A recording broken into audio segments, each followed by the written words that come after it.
Hi, my name is Isabella. I use the she, her series pronouns, and I'm a participant in Girls for Gender Equity.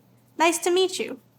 Girls for Gender Equity works to center youth through a Black feminist lens to achieve gender and racial justice by centering the leadership of Black girls and gender-expansive youth of color.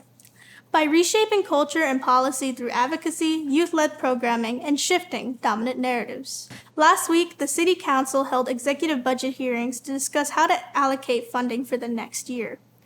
I am horrified to see so much funding is not going where it needs to go. It should be implemented into the housing crisis and to schools, but definitely not to cops. Mayor Adams wants to increase the police budget, but we know that's not what our communities need. Police have only escalated situations, and they have never solved them. The excuse that police keep people safe from the homeless is despicable.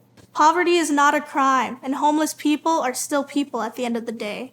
On top of that, the mayor has recently been sending police to tear down homelessness encampments. If homeless people are not allowed on trains, on park benches, on the street, or even allowed to make their own makeshift housing under the bridges, where are they supposed to go? What are they supposed to do? Homeless shelters are not a viable option, and many who are homeless rather sleep out on the streets than stay in a shelter. That speaks volume.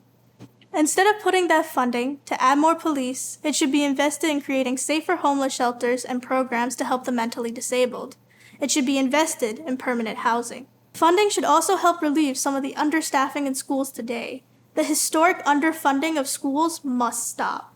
There are not enough teachers, guidance counselors, college counselors, social workers, and nurses, but the budget proposal and policy support hiring and training more and more school safety agents instead of hiring necessary staff.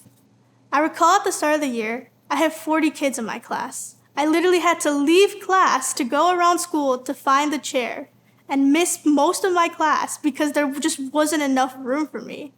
Even to this day, there's still 40 kids and one teacher.